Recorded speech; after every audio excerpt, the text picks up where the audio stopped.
What's up guys, I'm randomfrankp. Today I'm going to be bringing you my review of the Ego electric skateboard. I got my hands on this because these things are very popular in the market now with influencers like Casey Neistat always showing them off. So I wanted to try out the Ego, tell you guys my thoughts and opinions on it in a little review in case you want to pick one of these up. And I got this from a company called SproutUp. If you don't know what it is, I'll put their link in the description down below so you can sign up. But if you're a YouTuber or a content creator starting off, they pretty much send you stuff for free for you to review, put it on your channel, and you send it back to them. So this is great if you don't have, like a lot of videos, or if you don't have a lot of money to buy stuff. They let you rent stuff for free, you review it, and send it back. A great company for content creators alike. But I just want to tell you guys my thoughts and opinions on the Ego electric skateboard, pros, cons, all that good stuff.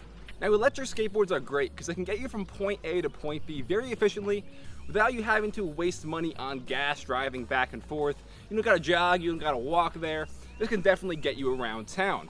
Now I've been skateboarding since like 5th grade, so hopping on this was like second nature to me, but there is definitely a noticeable difference. First off, this board weighs around 14 pounds total, so definitely a lot heavier than a normal skateboard. That's obviously because of the motor and the giant battery on the pack that's going to make it electric. Now, I did say you can get around town. That's what it's going to be mainly great for, because this can go for up to 17 miles on a single charge. So if you're just trying to get from your friend's house a few blocks down or the store, this will definitely be great for that. And also with the battery life, it takes only around 45 minutes on a single charge. So you're getting 17 miles on a 45-minute charge. I think that's very good.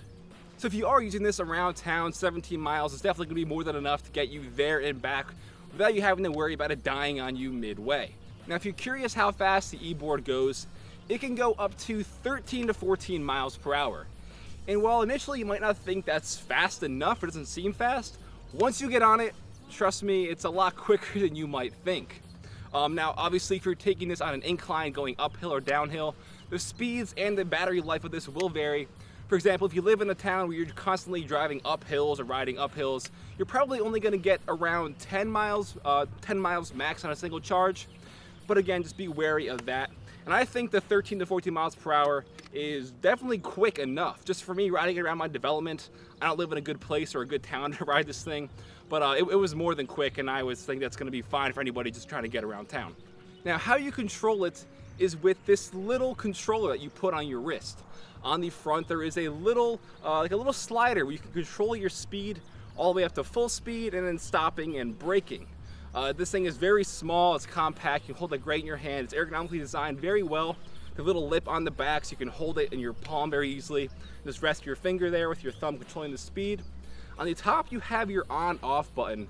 Actually, once you press it in, it will light up and alert you in different colors so you can know certain things like the status of the board is good to go, battery's starting to die. So you have a full-time status right there on the front. On the side you have your kind of speed changer from a turtle, which is like a slower speed, to a rabbit, which is obviously the fastest speed, and a sport and eco setting, which is kind of going to change the power settings on how the motor is being used. If you want to save some battery, you put it on eco. Then on the right side you have a little charging port to charge this up, because you have to charge this and the board at the same time, and a little flashlight. When we're talking about the functionality of the speed slider, it does take a few seconds for you to reach top speed with the slider all the way up, and braking and stopping isn't instantaneous. It is very gradual. You'll start to slow down and you'll brake, so don't expect to just stop on a dime like that.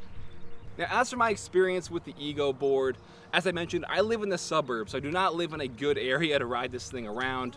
There is no city or town really within like a rideable distance for me, and there's a lot of large mountainous hills up on the mountain. But just for me riding it around my development, I found it was really fun. And I mentioned I've been skateboarding since I was in 5th grade, so hopping on this I found my balance right away, even though its shape is more of like a longboard, not a traditional skateboard. I knew how to ride it right away. It was fun just to ride around my development. And if you're looking to pick this up for something like that, or even getting around town, I think this is a great investment. It's going to save you money, like I mentioned, on gas in the long run. Now there are a few cons that I want to mention, and I'm probably going to mention more cons than pros as a whole, because they kind of stuck out more to me and left a more lasting influence on me. Now starting off from one of the cons, the speed changing switch is embedded very deeply into the side of the controller. And it's not really a design flaw because they do provide a very tiny pin for you to change this, But that's not really, I think, a good idea, because if I'm on the go and I want to change it from slower to a faster setting, I need to have that pin on me. And using something like keys won't work. Your finger can't get in there. It's a very, very tiny section that is extremely hard to reach. I would have liked to see the Sport and Eco switch changed with the speeds. That way I could easily just change that without having to struggle to change the speed. That was kind of annoying. Next is the body of the board. I did mention it is like a longboard, but I'm just not used to its overall kind of shape. It starts out very wide and it gets much more narrow as you go down towards the back of the board. And traditionally, riders put a lot of weight on their back foot, kind of like planted on there while they're riding. For this, it just feels really weird with it being, much more narrow towards the back and wider towards the front. I feel like ergonomically you would want that kind of reversed, much more thinner than getting wider towards the back.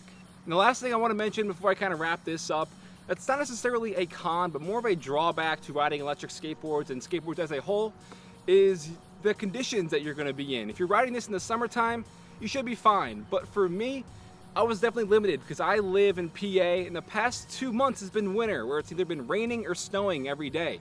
And you cannot ride this, obviously, in the rain or the snow. There is no traction on the wheels, so it's just not going to work out for you. It's definitely meant to be used in drier, normal conditions on the pavement. So keep that in mind. So that's pretty much going to wrap it up. And you can buy these for around $600 to $700 depending on where you buy it from. And I know I mentioned a lot of cons, but that's because there were more things that stuck out to me.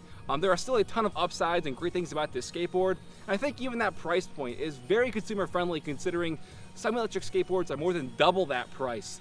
So if you want something to get you around town, something to get you like on a college campus, back and forth to classes efficiently, this will be great. And I do recommend it. Even though I mentioned a lot of cons, I think this is a great electric skateboard, and I had a great time riding around my development. Again, guys, I will put the link to Sprout up in the description down below, so you can sign up to get stuff for free to rent, so you can put reviews, stuff like that on your channel. They're a great company, and that's how I got this electric skateboard, so shout out to them. Thank you for supplying this. If you liked the video, please give it a thumbs up to show your support. You can follow me on Twitter at randomfrankp. Lastly, don't forget to hit subscribe for much more tech reviews coming out in the future. Well, I'm Random Frank P. Have a good day.